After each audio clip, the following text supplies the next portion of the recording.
vil starte med at sige, at Ghana Venskab er jo en dansk NGO, der jo har arbejdet i utrolig mange år i Nordghana, for at være mere præcis, sådan cirka 45 år. Og GV har opbygget partnerskaber med lokale organisationer, og det, der udmærker sig ved de organisationer, det er, at de rent faktisk kærer sig for, hvad man kunne sige, almindelige menneskers liv og vanskeligheder op i Nordghana. Nu er befolkningstilvæksten jo noget, man kender til i Ghana, og især i Nordghana, og det kunne sådan set godt udvikle sig til et gode for så vidt for alle, men det er ikke noget nyt, at de unge mennesker i regionen har svært ved at få jobs der, hvor de bor og vokser op. Det er altså ikke noget nyt. Og jeg kan da supplere og sige, at da jeg selv arbejdede i Nordghana for GV i slutningen af 80'erne, der snakkede forældregenerationen deroppe om de unge, der i nattens mulm og mørke sneg sig ud fra hjemmet og satte sig i en bus til Kumasi eller Accra for at tage chancen og for at kunne klare sig selv som løsarbejder omkring de store markeder og industrier nede sydpå i Ghana. Og både GV og andre NGO'er i området iværksatte projekter for at forebygge det, som man kaldte Kayayo, som hvis nok ordret betyder et eller andet med at bære byrder på hovedet. Og det var jo det, de høj grad kom ned for at gøre til en meget lav løn. Og for at lokke de unge hjem igen til Norden. Det var det, man gerne ville. Og verden er siden dengang blevet mere og mere global på den ene side, og klimaforandringerne på den anden side har en tendens jo, som de fleste nok ved, at skærpe de udfordringer, der allerede findes i forvejen i lokalmiljøet. De unge i Nordghana er ikke, ikke, ikke kun en del af de nationale jobvandringer i Ghana, men også en del af en måske mindre del af de regionale, regionale, altså nabolandenes jobvandringer. Og derfor er Ghana Venskabs stærke engagement med ungdomsorganisationen JEFFEL, som Emilie kom til at knytte bånd til, opstået for år tilbage i ønsket om at skabe ungdomsfællesskaber, om at skabe iværksætteri og bredere samarbejde, og i bredere samarbejde også at skabe uddannelser, der er måske mindre akademiske og mere praktiske, så der ligesom var et brød i de unges uddannelser.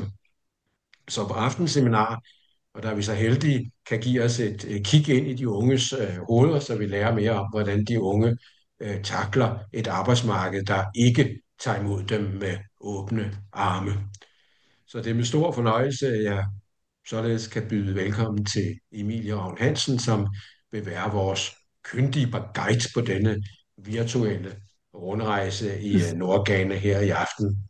Men ja, jeg har det seneste halvandet år, brugt rigtig meget af min tid på at blive lidt klogere på samspillet mellem klimaforandringer og migration. Så jeg har derfor tilbragt 4 måneder i det nordlige Ghana, hvor jeg har undersøgt, hvordan unge netop her er påvirket af klimaforandringer, og hvordan det gør, at migration opleves som vejen til et bedre liv.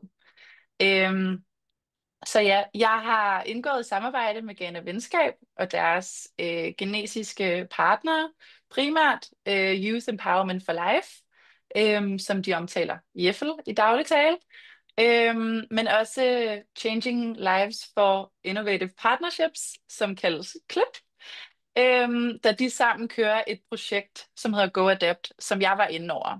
Og eller jeg fulgte. Og det projekt, det fokuserer primært på sådan lokal klimatilpasning og sådan agribusiness i landdistrikter.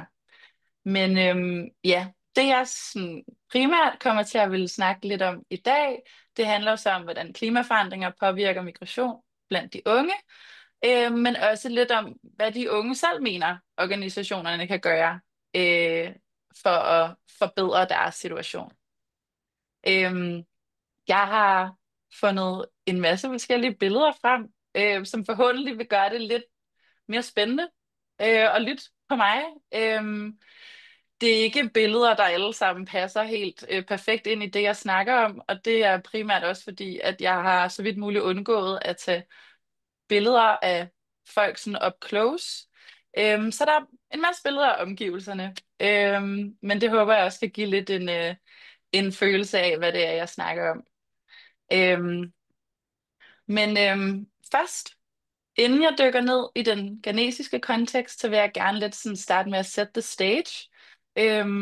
Komme med lidt måske kedelige tal på, hvorfor at det her krydsfelt mellem klimaforandringer og migration er så relevant, og hvorfor det er så relevant netop nu, og hvorfor særligt i Ghana.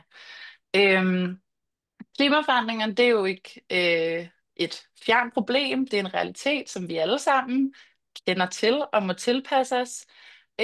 Men klimaforandringerne, de rammer os alle sammen forskelligt.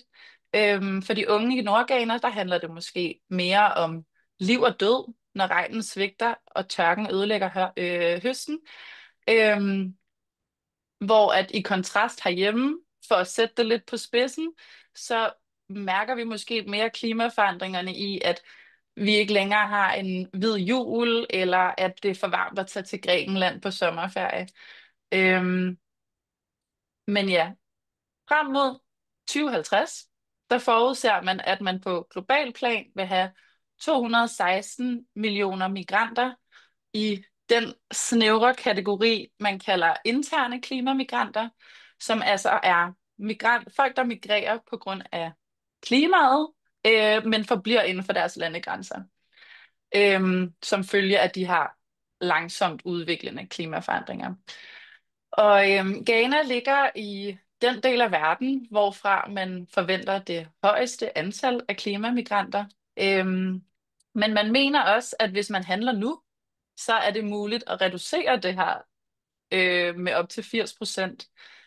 Øhm, men på trods af den her stigende globale opmærksomhed på klimatilpasning, som vi blandt andet ser det nu med COP30, der er i gang i Brasilien, så er klimarelateret migration eller klimamigration stadig ekstremt underbelyst.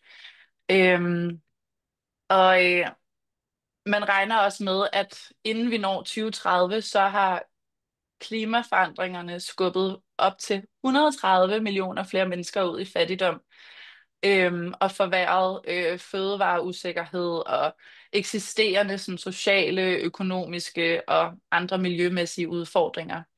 Øhm, så ja, for at tage den tilbage til Ghana, øhm, det er særligt den nordlige del af Ghana, som er ekstremt sårbar over for klimaforandringer.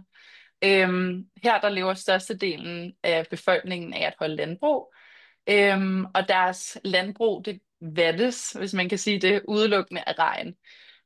Så når regnen den svigter, så rammes de lokalt altså rigtig hårdt. Øhm, det betyder ikke kun mindre mad. Det betyder også, at sådan hele deres livsgrundlag på en eller anden måde bliver ødelagt og begrænser deres fremtidige muligheder. Og det er derfor, at man særligt oplever, at folk migrerer væk fra det nordlige Ghana. Øhm, Generelt der er intern migration den mest sådan, hyppige form for migration i udviklingslande. For, og det skyldes, at de fattige har mere sådan, det kræver lavere omkostninger at migrere internt. Så det er en mulighed, der er til rådighed for flere. Men igen, både den akademiske og politiske opmærksomhed, som vi også ser det herhjemme i medierne, den er primært rettet mod transnational migration. Så der eksisterer altså sådan et rigtig, rigtig stort behov, både for viden, men også for handling i det her krydsfelt mellem både klima, udviklingsarbejde og migration. Og fordi klimaforandringer rammer forskelligt, så er det vigtigt at skabe løsninger, som tager udgangspunkt i de lokale behov og i folks virkelighed. Og det kræver blandt andet, at man har en forståelse af folks hverdag. Så det er det, jeg vil dykke ned i dag, og har dykket ned i, mens jeg var i Ghana. Ja, Og selvom at det her det ikke er verdens bedste kvalitet eller særlig flotte billeder, så viser de her to billeder ret godt kontrasten i det klima, man lever i Nordghana. Begge billeder de er taget fra flyet, da jeg landede i Tamale, som ligger i Northern Region i Ghana. Øhm, det første billede, det er taget i januar. Øhm, det er cirka 2 måneder inden i tørketiden. Og det andet billede er taget i september, hvor at regnen så småt lige er begyndt at falde igen. Øhm, ja, hvis jeg skal beskrive, hvordan klimaforandringerne opleves i Nordghana med et ord, så vil jeg sige, at det var uforudsigelighed. Øhm, regnen, den styrer alt i landbruget. Den styrer, hvornår man sår, hvornår man høster, hvilke afgrøder der dyrkes, og hvilken indtægt man kan generere. Men klimaforandringer har gjort det langt sværere at forudse, hvornår regnen kommer, og dertil også svært at forudse eller svært at planlægge, hvornår man skal lave de her forskellige aktiviteter. Og det betyder jo, at hele deres livsgrundlag igen bliver usikkert, og den usikkerhed præger både hverdagen, men også fremtiden. Øhm, ja, så deres hverdag i Nordghana er meget formet af sæsonerne. I regntiden, der er der travlhed i markerne. De unge er generelt beskæftiget med arbejde, der giver dem indkomst fra morgen til aften. Øhm, de unge arbejder primært i markerne om morgenen, indtil solen den går hen og bliver for skarp, og temperaturerne stiger for meget. Så her midt på dagen, hvor man ikke kan være ude i direkte sol, så arbejder man i sådan nogle småjobs for at supplere indkomsten. Det kan for eksempel være, at man syr, eller man væver, eller man arbejder for en bekendt eller en nabo. Øhm, om eftermiddagen, når temperaturerne så falder lidt igen, så fortsætter man arbejdet ude i markerne. Så sådan på den måde, i regntiden, så er der en vis stabilitet, der er aktiviteter, der er mad, der er arbejde, øhm, men der er stadig en bekymring for fremtiden, fordi at det handler ligesom om meget for de unge, at udnytte tiden så vidt muligt i regntiden, for at sikre, at man kommer bedst muligt igennem tørketiden, som altid lige venter rundt om hjørnet. Øhm, men regntiden er altså ikke bare en dans på roser, fordi at klimaforandringen har også medført, at regntiden både bliver kortere, men at regnen også, hvad kan man sige, regnskyllene også bliver voldsommere. Så det gør, at særligt sådan infrastrukturen ødelægges, og der opstår mange oversvømmelser. Øhm, og når tørketiden den så kommer, så ændrer alt sig. Det er ikke unormalt, at det kan blive så varmt, at man ser, at flere dyr dør af hedeslag. Jeg overværede selv en ged, der faldt om, og jeg reagerede så voldsomt sammenlignet med ham, jeg var på besøg hos, og hvis ged det var. Øhm, jeg var sådan, jeg ville have, at vi skulle gøre noget. Men han stod ligesom bare og grinede af mig, fordi at det var jo for sent at gøre noget. Og han sagde, at jamen, det var altså den syvende ged, han havde set i løbet af de sidste måneder, de sidste 2 måneder falde om. Så det er normalt, og det siger også noget om, hvor en ekstrem situation de også sådan lidt lever i. Øhm, men ja, i tørketiden, der er der få eller ingen aktiviteter i markerne, og derfor er der heller ikke den samme mængde småjobs tilgængelig, som der er i regntiden.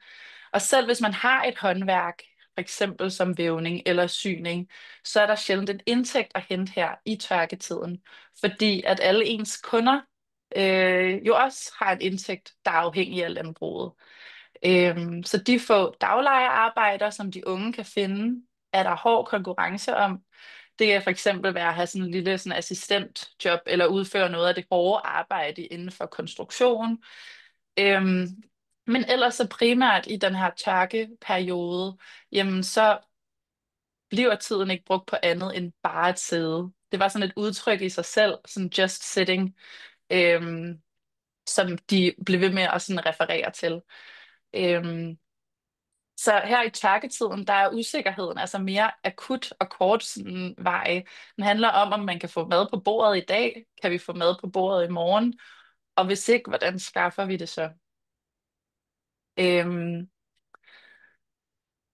ja, så den her usikkerhed, som de unge oplever, den er altså konstant, men på en eller anden måde skifter den karakter.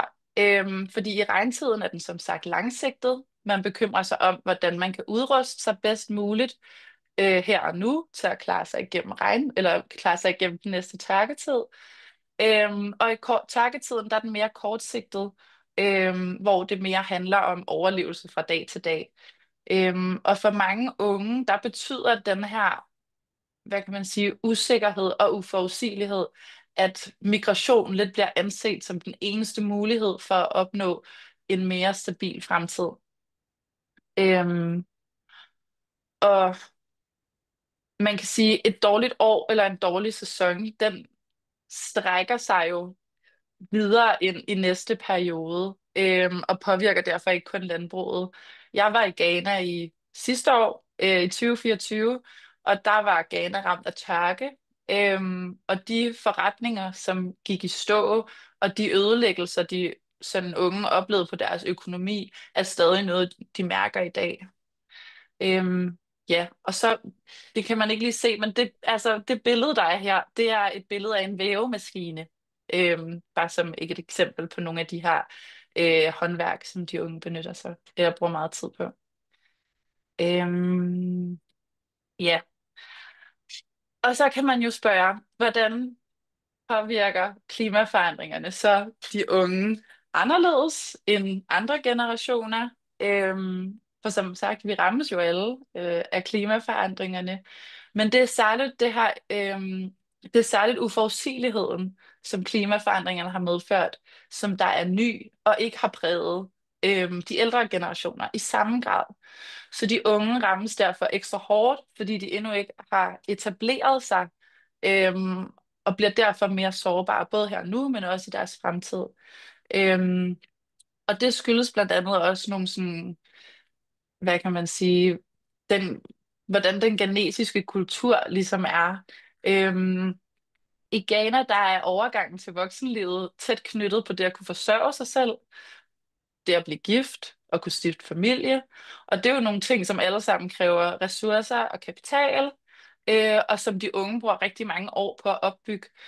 Og samtidig så er der altså et stort socialt pres på at opnå de her ting inden for en bestemt tidsramme.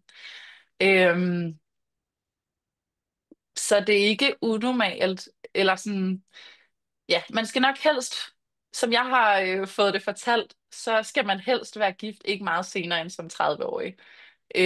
Og derefter så går tingene ned ad bakke, fordi folk begynder at tænke, at der vil være noget galt med en, fordi at man ligesom ikke har fået tingene til at fungere endnu. Øhm, men ja, når indkomsten fra landbruget er så ustabil, og der sker de her udsving og uforudsete ting, så mindskes mulighederne for de unge for at spare op, og det udskyder de her udsigter til at kunne træde ind i voksenlivet. Øhm, Og mange føler sig derfor fastlåst i den her sådan forevigede ungdomsfase. Så det er ikke ualmindeligt at møde en person på 38 år, som stadig bliver anset som et ungt menneske, fordi han stadig er afhængig af sine forældre. Øhm, og man kan også sige sådan, ja, ungdom i en genetisk kontekst handler også om mere, eller handler derfor om mere end hvor man er i livet. Nej, det handler mere om, hvor man er i livet, end det gør om alder. Og det gør det også svært for organisationerne, der arbejder med unge, at trække en klar grænse mellem ung og ikke ung. Øhm, Organisationerne har også nogle krav, de skal leve op for fra fonde eller donorer. Øhm, og officielt set, så er der en uoverensstemmelse mellem, hvad FN definerer som et ungt menneske. Det er aldersgrænsen 18 til 24 år. Det er en, vi også primært vil, det er også, hvad vi primært vil sige herhjemme. Øhm, men så den ghanesiske, sådan den officielle sådan ungdomsafgrænsning, eller hvad man kan sige i Ghana, er 18 til 35 år. Øhm, Yes. Men så klimaforandringerne, de har generelt bare den her store effekt på de unges mentalitet, og særligt når det gælder fremtiden. De er nødt til at søge andre veje, end man har været før i tiden.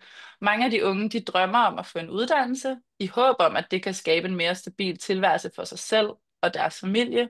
Men en uddannelse koster penge, og mange ender derfor med at stå i det her dilemma om man vil støtte sin familie økonomisk her og nu, for eksempel i tørketiden, når der mangler mad på bordet, eller om man vil på en eller anden måde være selvisk og tage en uddannelse og prioritere den langsigtede løsning.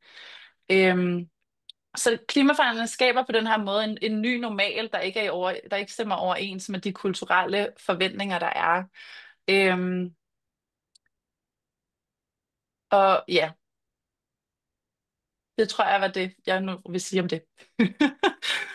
øhm, Det gør, at der er rigtig mange af de unge, som føler, at migration lidt bliver den eneste løsning.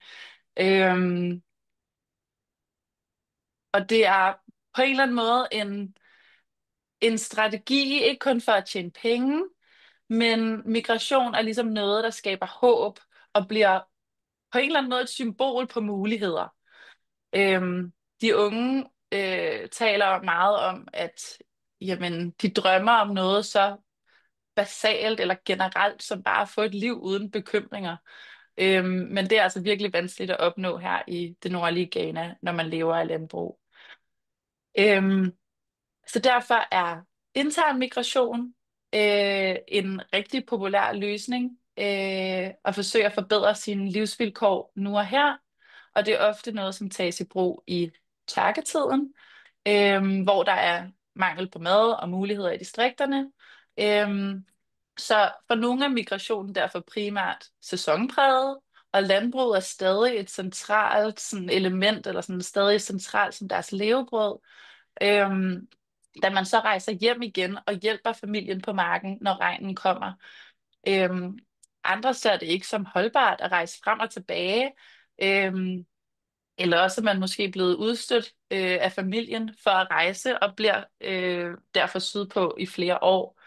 Det er særligt kvinderne, der oplever at blive udstødt af familien eller af deres landsby, hvis de rejser. Og det skyldes blandt andet, at der er mange fordomme og sådan, florerer mange rygter om, hvad kvinderne egentlig tjener deres penge på. Øhm, ja. I byerne, der arbejder de unge generelt som det, de kalder portere, hvor de tjener penge på at fragte ting, som folk køber på de større markeder. Kvindernes arbejde kaldes mere specifikt karriere, og det kunne jeg høre, at Paulas lige nævnte. Øhm, og det indebærer ligesom bare, at det er bare den praksis, at de bærer varerne på hovedet, enten på et bræt eller en metalbalje. Øhm, Mændene, de arbejder enten som portere, hvor de også fragter folks varer, eller med det, som de kalder scrubs, hvor at man primært lever af at samle kasserede genstande. Det kan fx være tomme plastikflasker. Øhm, som portere, der arbejder mændene oftest i grupper med trillebøre eller andre mindre køretøjer, og det giver dem ligesom en mulighed for at transportere tungere ting over længere distancer. Øhm, og de kan dermed tjene flere penge end kvinderne, som ofte har flere ture på en dag og meget kortere ture, og tjener derfor ikke lige så meget. Øhm, men begge former for arbejde er ekstremt hårdt og foregår ofte under meget usikre forhold.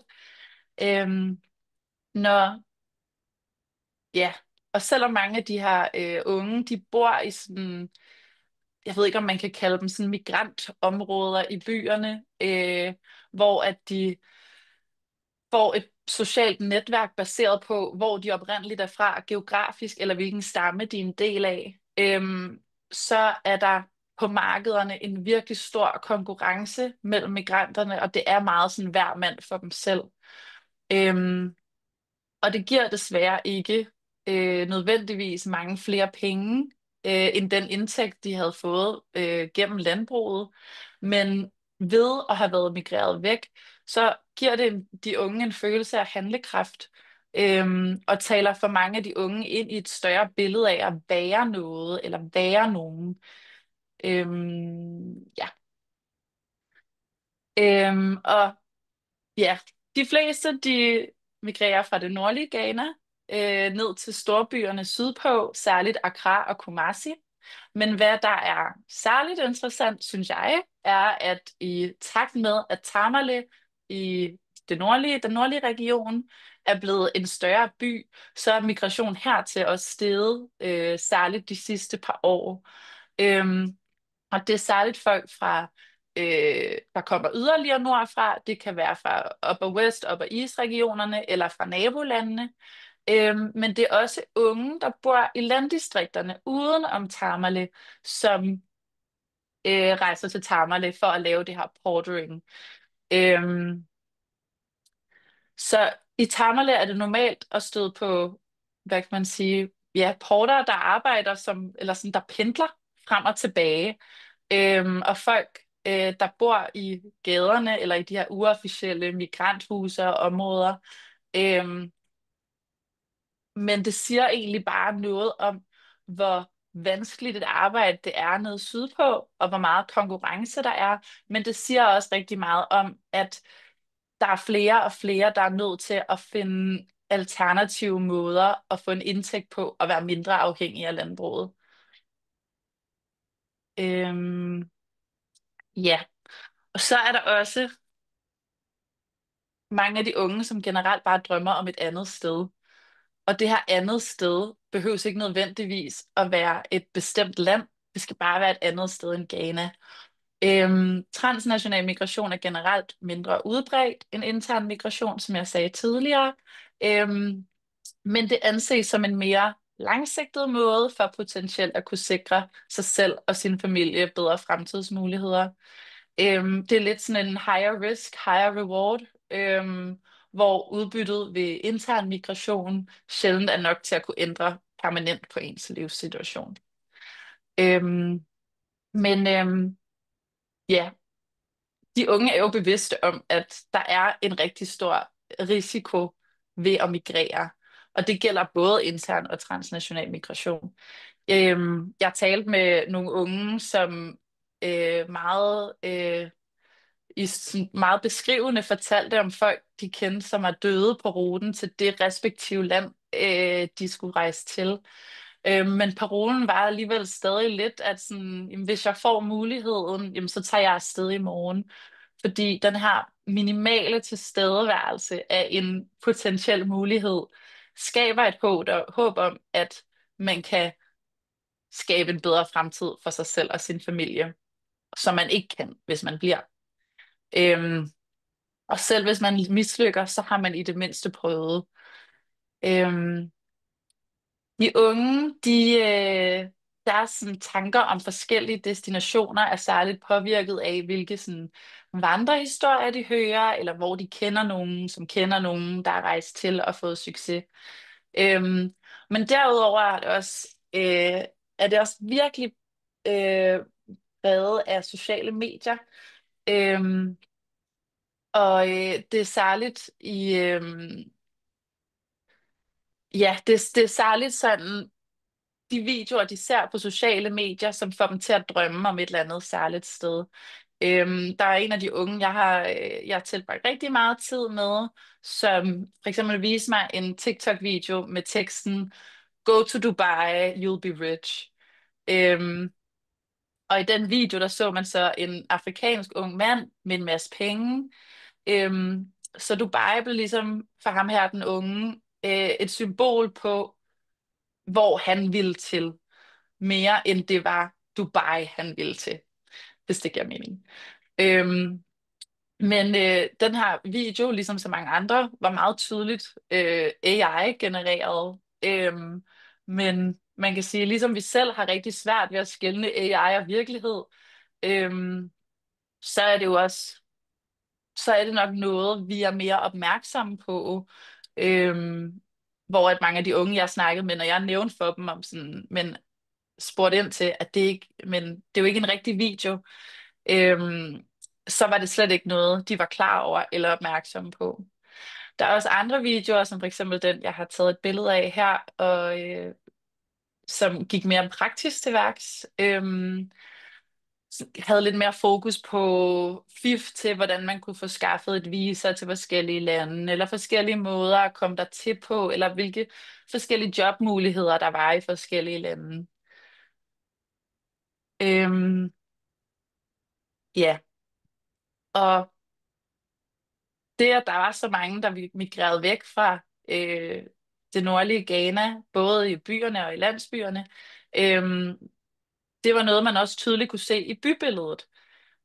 På en eller anden måde kunne man sige, at der opstod forskellige former for spøgelsesbyer, hvor den ene form for spøgelsesby afspejles i det her citat, hvor at der i en landsby er mange flere huse, end der er mennesker, simpelthen fordi der er så mange, der er rejst væk.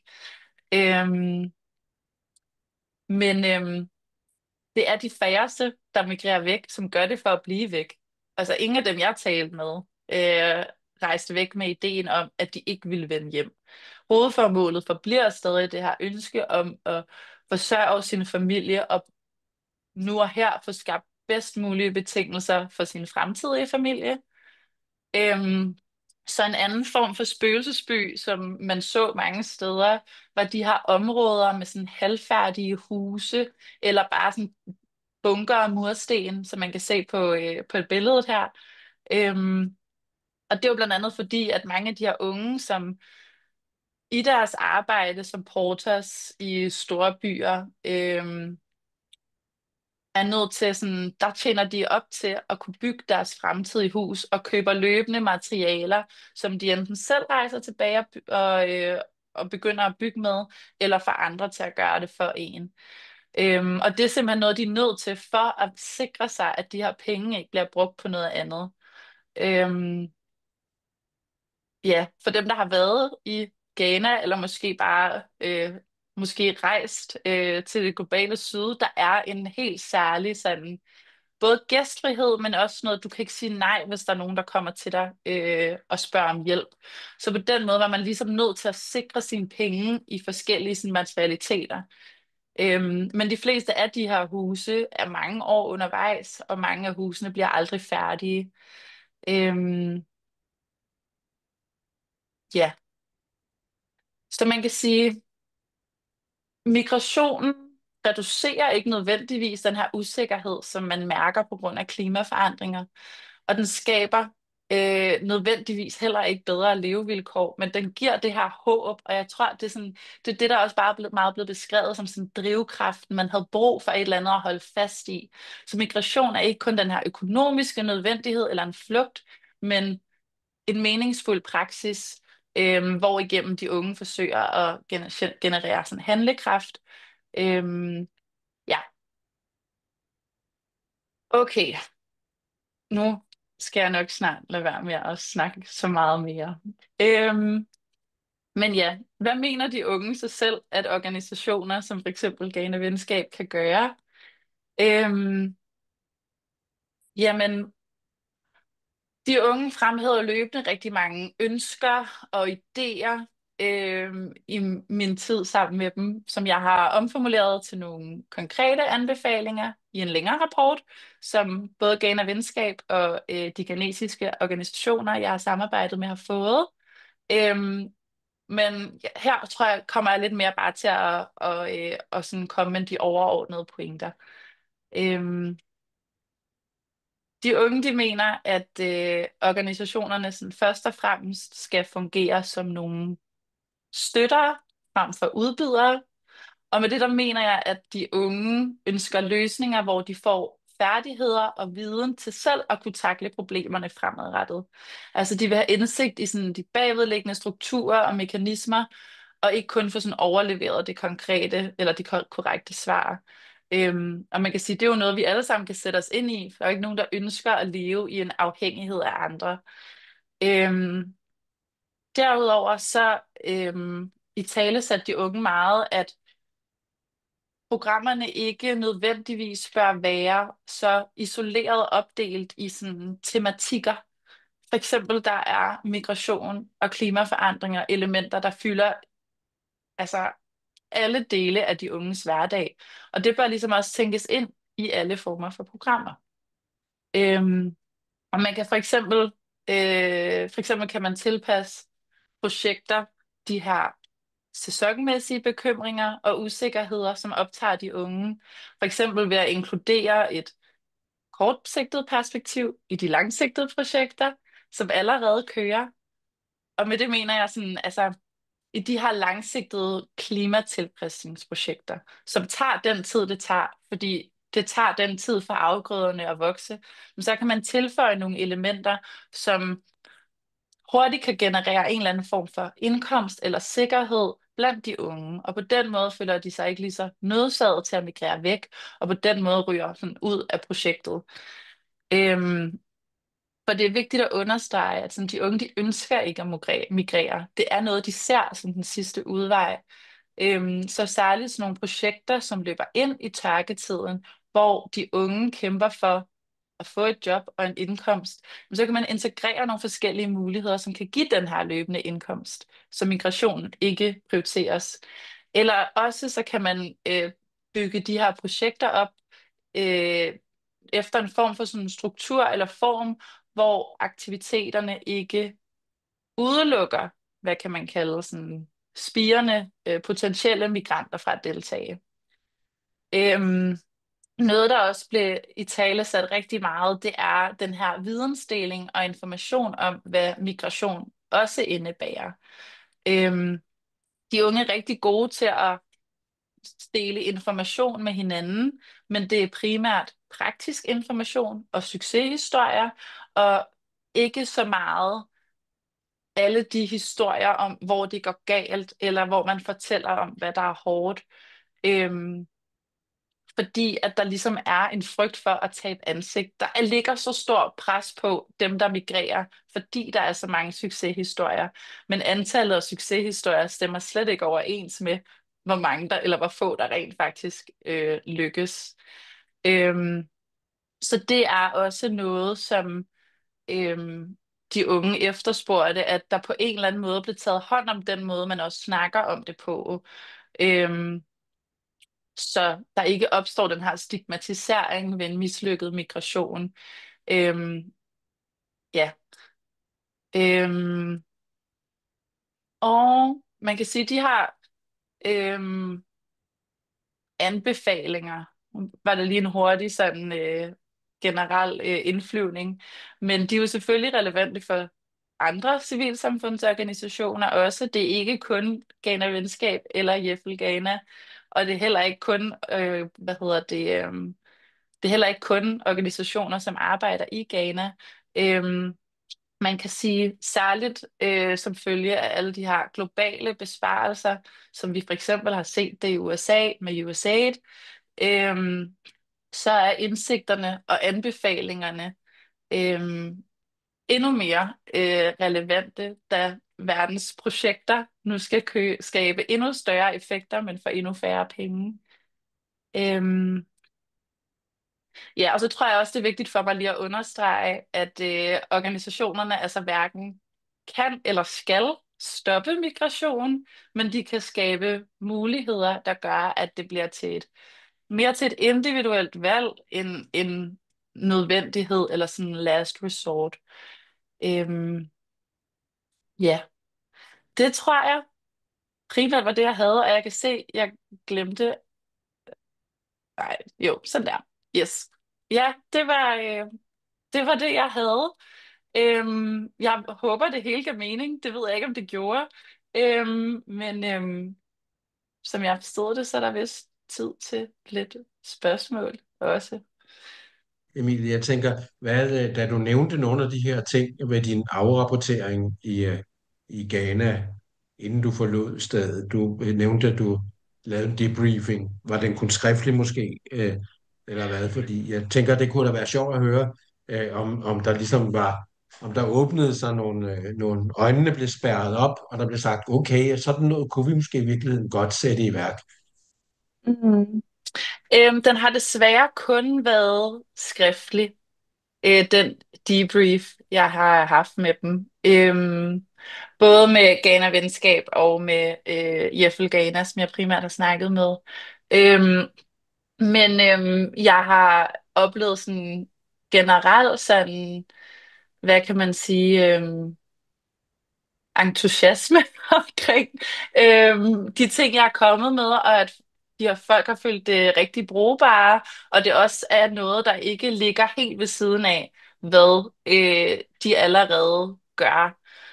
Noget af det, som nu snakkede jeg med direktøren i Jeffel om det, inden jeg tog afsted, øhm, og der, altså inden jeg tog hjem fra Ghana, og mange af de ting, jeg nævnte, var jo også sådan noget, jamen det er også noget, som de godt ved, og som de virkelig prøver at arbejde efter, men det, der hindrer dem, er for eksempel sådan noget som de store fonde, som de får pengene fra, fordi de har en særlig måde at gøre tingene på, for det skal leve op til et eller andet delmål, vi har i en eller anden strategi i Danmark for eksempel, eller sådan noget.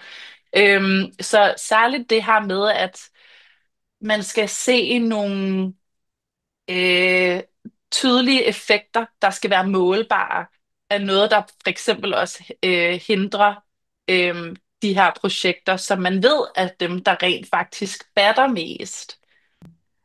Jeg tænkte bare, Øh, Emilie, nu ved jeg godt, det er et lidt dumt spørgsmål, men har du stødt på nogen, der havde nogle erfaringer med at rejse til Danmark, altså som migration, eller om de havde nogen, der havde noget familie, eller nogle unge, der havde været tur og retur i Danmark, for eksempel? Nej, det gjorde jeg faktisk ikke. Ikke udover, hvad kan man sige, dem, jeg mødte, som gennem organisationerne havde en eller anden forbindelse. Men altså igen, på samme måde som sociale medier også gjorde, at det blev meget tilfældigt, hvor folk gerne ville til, så gjorde min tilstedeværelse jo også, og det, jeg var fra Danmark, gjorde, at folk tænkte, der skulle de hen, og jeg kunne hjælpe dem. Øhm, så det, jeg vil sige, det har også ført til nogle meget vanskelige situationer, jeg på en eller anden måde også har fået stillet mig selv i, fordi for mange af dem, jeg har sådan brugt tid med, har det jo også bare handlet om at finde muligheder. Øhm, ja, det besvarer ikke rigtigt dit spørgsmål, men det var ikke rigtig så specifikt, hvor folk gerne ville hen. Men det handlede om, hvor de kendte folk. Og nu kendte de mig, og så blev Danmark en mulighed.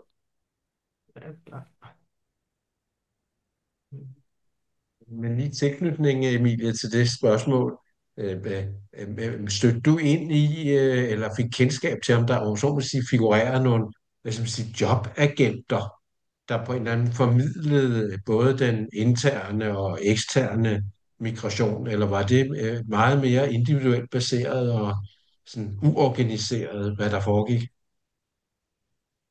Begge dele.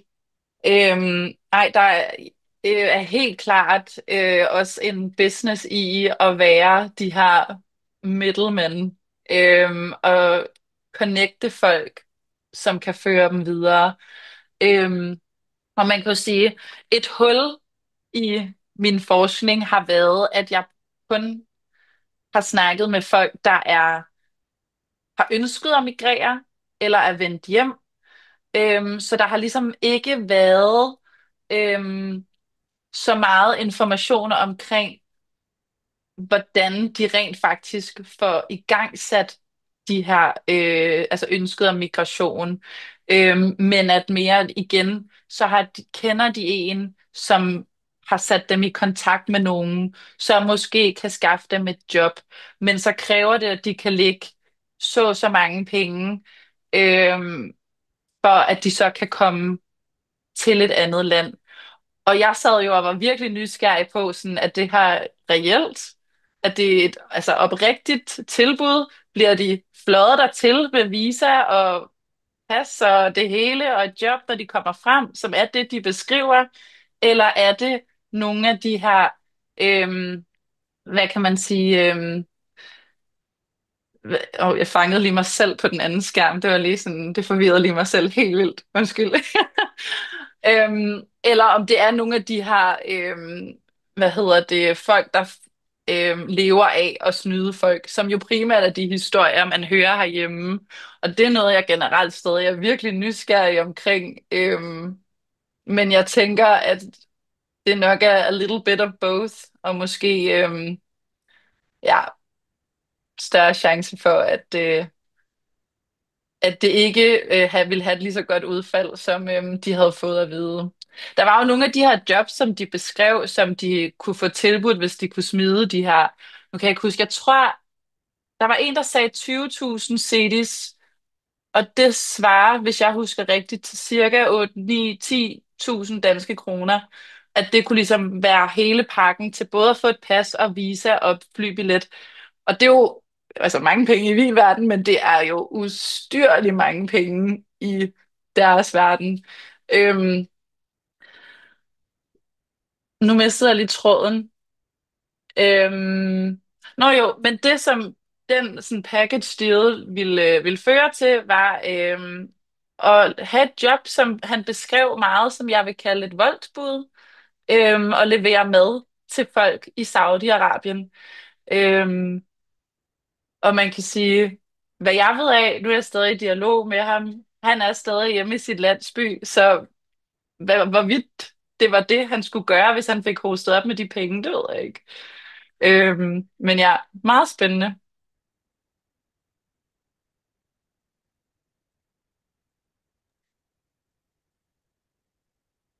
Ja,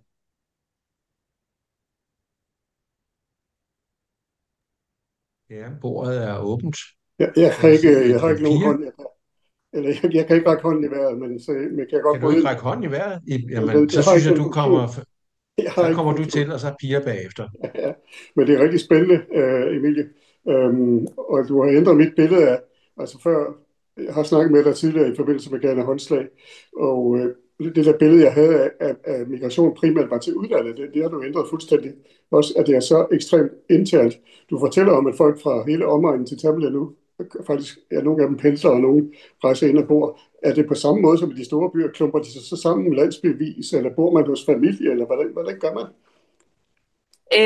Det er primært i de store byer sydpå, altså sådan Accra og Kumasi, hvor at der er kommet de her store sådan migranthubs, eller hvad man kan kalde det, hvor folk indretter sig i små hvad kan man sige, områder, hvor at det handler, altså alt efter hvor du er fra, så kan det være en masse fra Tamale og omegn, jamen de bor i et område, hvor hvis man er fra Upper West Region, jamen, så bor du i et andet område. Det er jo selvfølgelig også noget, der også er baseret på, jamen, hvilket sprog taler du, hvor kan du møde folk, som er i samme båd som dig, og på den måde få et eller andet form for sikkerhedsnetværk. Men det er en kæmpe, kæmpe ting, og nu kan jeg ikke lige huske, hvad de her områder hedder, men det var lidt ligegyldigt, hvem jeg snakkede med. Så blev de her områder nævnt, og alle vidste bare, jamen det var derude, migranterne boede, når de ikke arbejdede inde på markederne. Er der også opstået sådan nogle områder i Tammerlinde? Ikke i samme grad. Der er det mere, at du også omgås de mennesker, som er fra samme område eller samme stamme som dig. Øhm, Og de fleste, jeg endte med at snakke med i Tamale, var nogen, der sov på gaden eller boede i området. Okay. Altså de omkringliggende landdistrikter, ikke? Men ja, det lød som om, at der ligesom, det var lige så altså, struktureret og koordineret på en eller anden måde, som det også var i de større byer, men bare i et mindre omfang. Vedrørende de der guld og grønne skove i blandt andet Saudi-Arabien og sådan noget, er folk, nu kan godt være, at jeg har misset det i dit oplæg, men er folk opmærksom på, at de kan komme til at leve under slavelignende forhold og sådan noget? Er det noget, der bliver tiet, eller hvad? Øhm, Informationen er der, helt klart. Men igen det her med, at der er så meget social pres på de unge, der migrerer. Så selv hvis du mislykkes, jamen så kommer du hjem og fortæller, at Ja, du levede så godt, Ja. og fik tjent så mange penge. Ja. Og der bliver virkelig sådan pyntet på sandheden. Ja. Så de unge, der endnu ikke, eller så dem, som overvejer at migrere, jamen de læner sig jo op af de gode historier, fordi det er jo dem, de hører flest af. Og så er der en idé om, at jamen, de her få dårlige historier, jeg hører, det sker ikke for mig. Men i virkeligheden er det jo omvendt. Ja. Fordi det er jeg godt klar over, at alt er fryd og gammel, når de ringer hjem. Og Mm, sådan noget. Og så man er bevidst om det der med de der slaveforhold, og så lukker man bare øjnene og håber på det bedste, eller hvad? ja, og man kan sige, altså det hele sådan løber tilbage til, at man har det så, hvad kan man sige, vanskeligt, Det kan ikke blive som bedre, man eller har det værre. her og nu. Det kan Ja, ikke blive nej, værre. okay. Så selv ved at der kan være en lille mulighed, og Så er selvom det den er bedre. ufattelig lille, så i det mindste så opsøger du muligheden, i stedet for bare at sidde og lade tiden gå forbi. Så de bliver nødt til at handle, føler de. Ja, Øv. ja, mega, mega øv. Ja.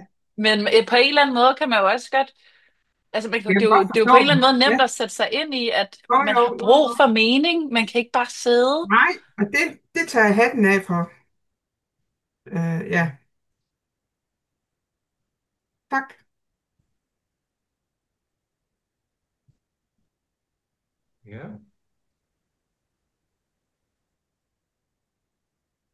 Er der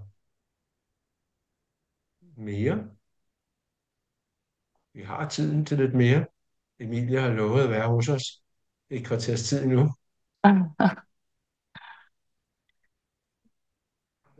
Jeg har ikke rigtig lige fået det der med hånden, men jeg tænkte på, jeg har læst om nogle steder i Afrika, der bruger man sådan noget online undervisning, så man på en billig måde kan undervise eller modtage undervisning. Har de mulighed for det? Så du snakker om TikTok, har de, så de kan gå online og følge noget undervisning i den tørkeperiode? Øhm, de største har helt klart ikke, størstedelen har helt klart ikke rådighed, altså sådan beløbsrådighed til at kunne betale for internet eller en computer. Øhm, De fleste har bare en lille telefon, og så en gang imellem betaler man nogle få kroner for at få adgang til 3G. Men det er ekstremt minimalt. Så altså, man kan sige, selv hvis man kunne se det på sin telefon, så ved jeg jo af egen erfaring, at det med at streame en forelæsning, det trækker rigtig, rigtig, rigtig meget på sådan 3 eller 4G-forbindelse. Så det tror jeg ikke, det er ikke noget, jeg har snakket med nogen om, men det kunne jeg ikke forestille mig ville være en mulighed. Så det er ikke noget, man måske bruger så meget i Ghana heller. Vi har bare set andre steder i Afrika, hvor det var en mulighed. Det der med, altså måske også de mødes samles et sted, hvor man så har den forbindelse, men det der med netop den der manglende adgang til, ja, både Mm, selvfølgelig primært at få viden udefra, men det kunne jo også være den anden vej. ja, Men, altså jeg tænker, eller forestiller mig, at det du snakker om måske også primært har været i sådan universitetsregi. det har den godt været. Og det kan man jo sige, allerede det kræver en vis indtægt for at kunne betale Mm. det, altså betale for en uddannelse, og de ting, der følger med, som bøger eller en computer. Og lige de unge, som jeg tilbragt tid sammen med, har max en high school uddannelse. Og det var også de færreste, der havde formået at fuldføre den. Øhm, så det kunne helt sikkert være noget, der vil være yderst relevant for nogen, men ikke lige dem, som jeg tilbragt tid med. Det her med, at alt det her med, hvad skal man sige, den uformelle sektor, som man har snakket om tidligere, det kan godt være, at man ikke snakker så Mm, meget om den nu, Men den uformelle sektor, det er jo alle de her jobs, som i virkeligheden ikke er rigtige jobs, altså at stå på gaden og sælge papirslomterklæder eller sådan noget af den stil. Altså, Mm. tænkte, forlader man, at når du ikke nævnte det, når du nu ikke nævnte det, var det så fordi det faktisk er blevet mindre udbredt, end nogle af os måske kan huske fra gaderne rundt omkring i Ghana? Overhovedet ikke. Det er der stadig en masse af. Men igen, det er ting, der kræver penge for at kunne komme i gang med, at du selv er nødt til at opkøbe et vis antal produkter, som du kan gå ud og sælge. Øhm, det er derfor, man ser altså virkelig mange, der sælger grøntsager, for så er det måske nogle grøntsager, de selv har plantet og holdt det på deres marker. Men der er problemet jo bare, at hvis ikke du får solgt det hele i dag, og alt mugner i morgen, nå, men så ryger det. Så de har, ja, om køb lomterklæder, eller sæber, eller et eller andet. Øhm, det er der virkelig også mange, som, hvad kan man sige, stiler mod at have den sådan, som sådan indtægt. Men igen, det er steppet over de unge, jeg faktisk talte med. Og man kan sige, i stedet for at gå ud og sælge varer på gaden, som du er nødt til at købe selv først, og så står med et potentielt tab, jamen så hvis du er altså ved at arbejde som karriere, som ung pige, du skal ikke bruge andet end en metalspand, og så er du faktisk good to go. Så det er derfor, at det ligesom bliver første step, og hvis du klarer dig godt, jamen så kan du ligesom unlock next level på en eller anden måde. Men det er svært at forestille sig, fordi når man ser de der mennesker stå og sælge de ting på gaden, tænker man jo, det der må være nogle af de fattigste. Øhm, men det er det altså ikke nødvendigvis.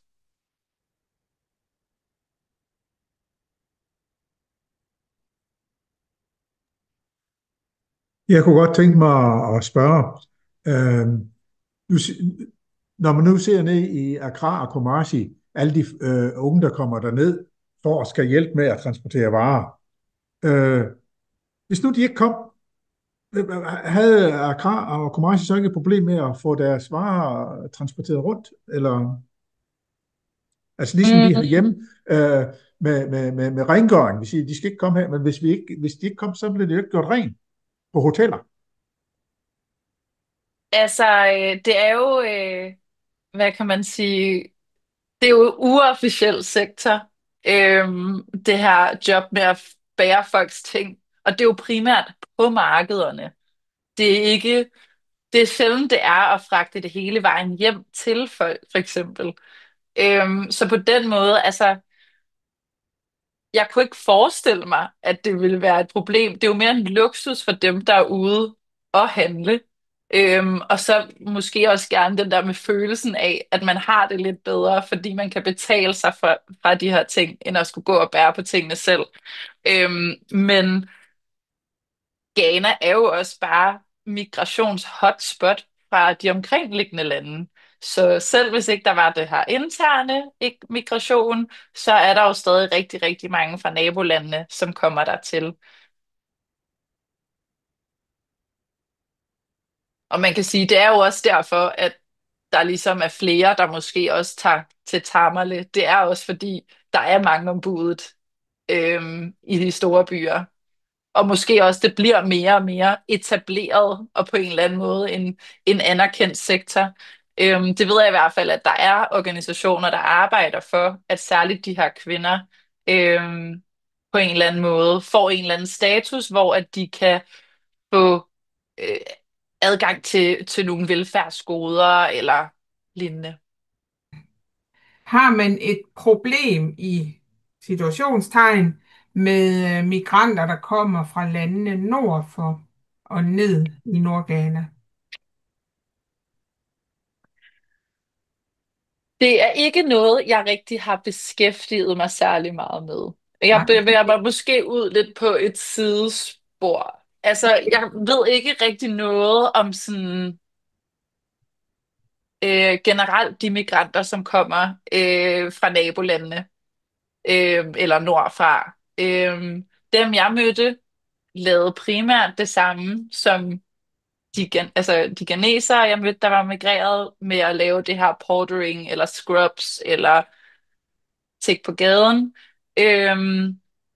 Men altså, der er jo en generel tendens til, at mange af de her militsgrupper laver sådan nogle tours ned i det allernordligste Ghana, og ligesom prøver at indfange særligt de unge mennesker, og få dem til at være en del af deres projekt. Og det er Det er særligt mere, de unge, og særligt dem nordpå, og særligt dem, som er udfordret af klimaforandringerne, som lidt er de nemme ofre. så det er ikke dem nordfra, som kommer ned, fordi at tørken er jo endnu værre deroppe ved dem, ikke? Så det er mere, at vi skal passe på de unge ghanesere, at de ikke bliver værvet til. Altså begge ting sker, og det er lidt to sådan adspredte ting. De har ikke som sådan noget med hinanden at gøre. Men det kan jo skabe et problem, kan man sige. Det kan det 100%. Godt, 100%. tak. Man kan sige, jeg ved ikke, om det besvarer. Ja, altså ligesom, der er jo på en eller anden måde et usynligt hierarki. Når man er noget sydpå i det sydlige Ghana, så bliver det nordlige Ghana, eller sådan de geneserne, der er fra den nordlige del af landet, bliver set lidt ned på. Altså, det var sådan, folk var lidt mere primitive deroppe, og ikke lige så gode som os hernede i den sydlige del af Ghana. Og den samme mentalitet florerede også lidt i Tamale, og altså sådan i den nordlige region, om folk yderligere nordpå. Og der kunne jeg altså forestille mig, uden at være helt sikker på det, at det måske også var en tendens, der fortsatte op til de nordlige nabolande.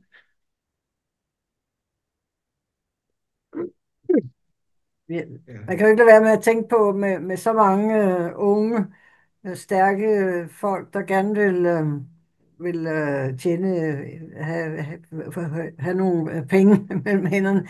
At det er jo lige oplagt til en virksomhed eller en industri og starte op. Og det ved jeg godt, du kan ikke sådan lige svare på, fordi der er jo mange ting, der skal meget til for. Men er der nogen af de unge, der sådan måske drømmer om jeg ved ikke, fabriksjob, eller er der nogen, der overhovedet har sådan nogle tanker om sådan et lønarbejde i en fabrik, for eksempel? Øhm, Ud fra de samtaler, som jeg havde med de unge, så føler jeg lidt, der var to spor. Der var ikke nogen, der sådan generelt snakkede om, at de ville hellere stå på en fabrik eller sådan et eller andet, men der var for eksempel sådan, dem, der havde haft mulighed for at uddanne sig med et eller andet håndværk. For eksempel det at sy eller væve, eller have sparet op til en yellow, de små biler, som kører rundt som sådan lidt taxaer. Så ville, hvis de havde muligheden, var det, de ville leve af. Fordi det ikke er lige så hårdt for kroppen som landbruget. Øhm, så var der mange af de andre unge, som mere var sådan, jamen, de har jo altid ledet af landbrug. Deres familie har ledet af landbrug. Det er det, de skal, men der er brug for andre måder at gøre det på, for at det kan være holdbart. Hvor de så for eksempel så organisationerne til, at de kunne komme ind der og hjælpe dem med, hvordan man kunne gøre det bedst muligt. Ja, det ved jeg ikke, om det svarer dit spørgsmål. Ja, vi formåede simpelthen at holde dampen til sidste øjeblik i virkeligheden, ikke? Altså, det er skønt, at der er hele tiden nogle gode pointer at sige, så man skal sige, at suppen ikke bliver kogt alt for tynd, også når vi er langt ude på en debatrunde. Så tak for det, og tak for de deltagere, der jo her omkring bordet sørgede for, at det var en spændende kort aften, men spændende aften i selskab med hinanden omkring det her spændende emne. Så Ja. Det var rigtig godt. Tak Emilie, og tak for jer andre, og tak Jamen, for det er i mig, der aften. takker. Og Tak, Mange vi, tak, øh, Emil. tak. Det var fint. det,